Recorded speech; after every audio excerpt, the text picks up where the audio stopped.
Our next topic is going to be rational numbers versus real numbers. So we just want to make sure we understand the difference between those. This will come up again later on in other math classes. And we're going to be dealing with the term rational quite often in this class later on. So in chapter 7, you're going to hear that term quite a bit. So a real number and a rational number. A rational number is any number that can be turned into a fraction, okay? And a real number is just any number that's real. So if it's not a real number, then it's an imaginary number. So we're not going to do a lot with imaginary numbers in this class, but later on in other algebra classes, you will learn how to deal with imaginary numbers. So we want to understand when it's real, when it's not real, when it's rational, and when it's not rational. So first we'll look at rational. So rational number, again, is any number that can be turned into a fraction. Okay, so the only numbers that cannot be turned into a fraction are never-ending decimals that are non-repeating. So if the decimal is like 0.1234567, 1234567, okay, if it's repeating, even though it goes on forever, if it's repeating, then it can be turned into a fraction. So, and a good example, a perfect example of an irrational number or a number that is not rational would be pi, the 3.14159, and it just keeps going on forever and ever, and it's not repeating. It follows no pattern. The decimal follows no pattern. So that's a perfect example of an irrational number, a number that is not rational. You can't turn pi into a fraction. There's no fraction that represents what pi really is. And that's because the decimal never ends. We need the decimal to end, or we need it to repeat in order for it to be a rational number.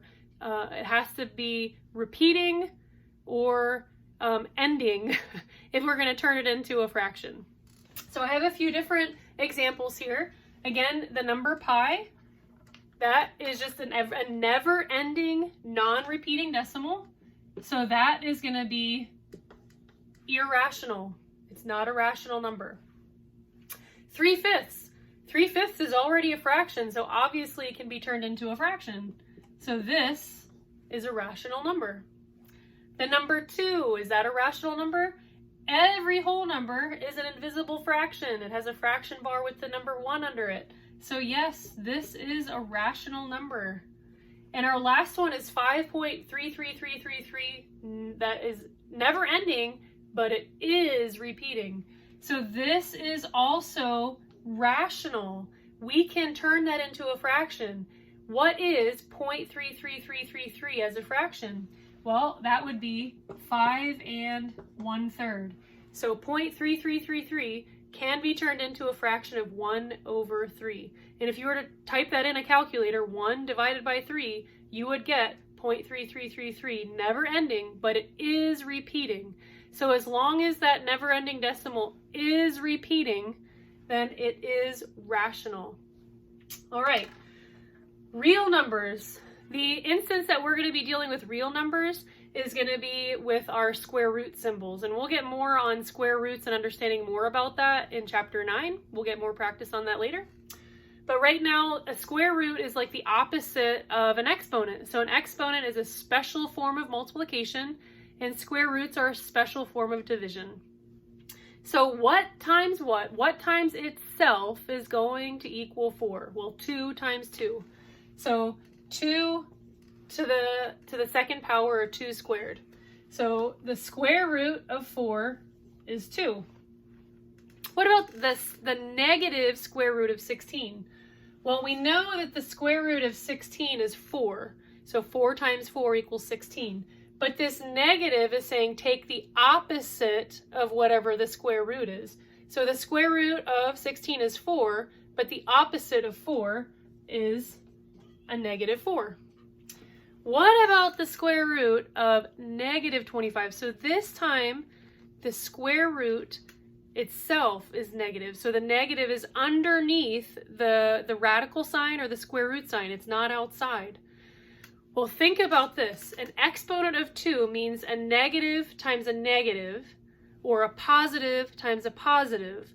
The only way that you can get the number underneath the square root symbols to take a negative times a positive, and that's impossible.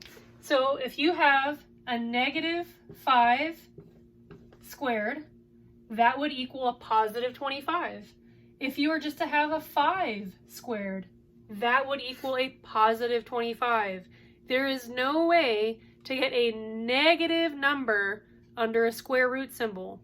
Okay, so there's no way to do that.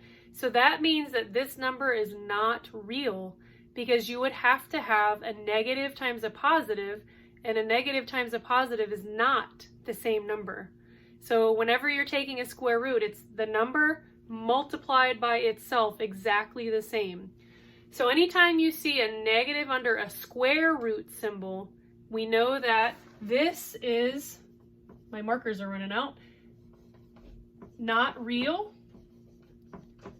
And later on in some math classes, you'll even see this nice little squiggly eye. It's a real pretty eye, and that represents an imaginary number. So you're going to learn that later on in your other algebra classes, but this just gives you a nice understanding of rational versus real. Okay, another example that I wanted to do real quick. What if I have the square root of 2? So we know that the 2 is not a perfect square, so 1 times 1 does not equal 2. So it's going to be 1 point and some really long decimal. So our radical signs, or our square root symbols, can also produce numbers that are not rational. So if you can't take the perfect square root of a number, a lot of times that number is going to end up being irrational. So the square root of 2, if you were to type that into your calculator, it would be 1 point and this really long decimal that's never repeating, and therefore it would be an irrational number as well.